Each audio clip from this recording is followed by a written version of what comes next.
3টার উপরে, 3:30টার মতো, 3:30টার মতো। হুজুরি শাহ উনি একজন আরেফ বান্দা। এটা আপনাদের কসবার চেরাগ, কসবা উপজেলার রত্ন। আপনারা গর্বিত হয়েছেন গোপীনাথপুর উপজেলা বারাই গ্রামে হুজুরি শাহ এখানে আস্তানা, ওনার আস্তানা। হুজুরি শাহ কেন বলা হয়, ওনার মূল নামটা এখনো কেউ জানে না। হুজুরি শাহ এই জন্যই বলা হয়, ওনার পেটের যে হুজুরি আছে গীতা বাইর করে উনি পানি দিয়ে ধুইয়া আবার পেটের ভিতরে ঢুকাইয়া নিজে সিলাই করে নিতেন। তখন আপনারা যদি কই একটা কানি আঙ্গুল একটু কাটিয়া এটা জোড়া লাগান পারবেন নি? লাগাইতে গেলে তো অপারেশন লাগবো, সিলাই লাগবো, কত কিছু লাগবো, এবং আরেকজন ডাক্তারে লাগবো, নিজেরটা নিজে পারতেন না। কানি আঙ্গুলটা খালি কইলাম। তো উনি নিজের উজুরি বাইর কইরা দইয়া আবার পেটের ভিতরে ঢুকাইতেন, ঢুকাইয়া মানুষদেরকে দিনের পথে আহ্বান করতেন। ওই যে কইছি ধীরে ধীরে টানে, উনি টাইনা টাইনা মানুষদেরকে আমলের দিকে ঝুঁকাইতেন, নেক আমলি বানাইতেন।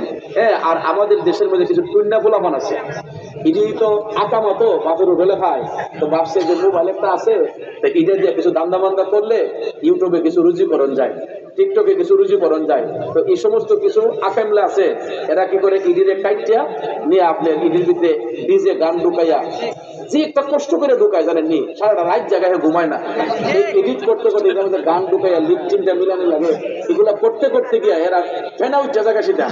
এরপরে যখন সে ইডারে ঢুকাইয়া ফেলে মনে করে যে আমি সাকসেস, কিন্তু আসলে সে সাকসেস না, সে ইডা কইরা তার নিজের ঈমান আমলকে এমন ধ্বংস করছে, আসরের মাঠে আল্লাহ রাব্বুল আলামিন ওই সমস্ত ব্যক্তিদের শরীরগুলা অগ্নির কাছে দিয়া কাটবে যেই ব্যক্তি দুনিয়াতে কোনো মানুষের ইজ্জত নিয়ে খেলামেলা করছে। এই জন্য ভাইয়ের আমার, গীবত কেমন একটা নিকৃষ্ট কাজ। হাদিস শরীফে রাসূল বলেছেন, কোন মানুষ সম্পর্কে ধারণা না রেখে গীবত করা এটা জিনার চেয়ে নিকৃষ্ট কাজ। আল গীবাতু আশাদ্দু মিনাজ জিনা, গীবত করা জিনার চেয়ে নিকৃষ্ট কাজ। আমরা নবীর শানে, ওলি আল্লাহর শানে সামা গাইতেছি, কালবের জিকির চলছে, আমাদের দিয়ানে খেয়ালে একটাই শব্দ আল্লাহু আল্লাহ। তো আল্লাহু আল্লাহু বলতে গিয়া হাদিয়া দিতেছে তাহিদি শাহ হুজুরে আমারে, আমার বন্ধু আমার পকেটে হাদিয়া দিতেছে, এটা ভালোবাসার বহিঃপ্রকাশ দিতেছে।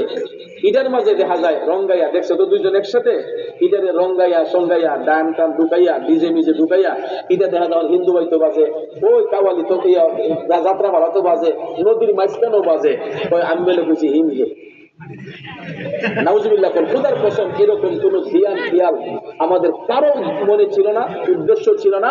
এগুলা এডিটিং এর মাধ্যমে, আমাদের লিপচিং গুলাকে বক্সের মাধ্যমে রিপিট করার ফলে এগুলা এরা এডিটিং এ কইরা আমি এগুলার মধ্যে ঢুকাইয়া আমার গলার একটু চিকন করে নিয়েছি, গলাটা চিকন করে নিয়েছি। এরপরে এটার ভিতরে গান মান ঢুকাইয়া আপনার এই সমস্ত বিশ্রী কাজ, এগুলো কোনো সভ্য সমাজে, কোনো ভদ্র পরিবারে, কোনো মুসলিম পরিবারের ভদ্র মানুষরা এই সমস্ত আচরণ করতে পারে না। যার মধ্যে ঈমান আছে, ইখলাস আছে, এরা কোনোদিন এগুলা করতে পারে না। এগুলা যারা করে এটাই বেঈমান, এগুলা জাহান্নামী, এগুলা প্রতারক, এগুলা দেশের শত্রু, ইসলামের শত্রু, এইগুলা হচ্ছে মুনাফিক বেঈমান। এদের কাছ থেকে ঈমান আমলকে হেফাজত করবেন। যেগুলা ইসলামকে নিয়ে মজা নেই, ইসলামের মধ্যে তামাশা সৃষ্টি করে, ইসলামকে নিয়ে ফাটল ধরাইতে চায়, যেগুলো আল্লাহর জিকিরকে ব্যঙ্গাত্ম করে, এরা জাহান্নামী। এটা কোরআনের কথা, আমার কথা নয়। আল্লাহ পাক বলেছেন সূরা তাহার 124 নম্বর আয়াতে, ওয়ামান আ'রাদা আন যিকরি ফাইন্না লাহু মাঈশাতান দানকা ওয়া নাহশুরুহু ইয়াওমাল কিয়ামাতি আমা। যারা আল্লাহর জিকির থেকে দূরে সরে যায়, আল্লাহ কয় আমি তাদের জন্য কঠিন শাস্তি নির্ধারণ করেছি, রোজ কিয়ামতের ময়দানে এদেরকে আমি অন্ধ করে উত্তোলন করব।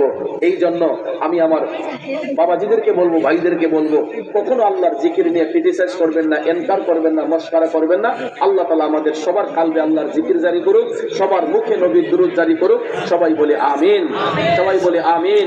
ওয়া আসসালাম, আসসালামু আলাইকুম ওয়া রাহমাতুল্লাহি ওয়া বারাকাতুহু। আমার বন্ধু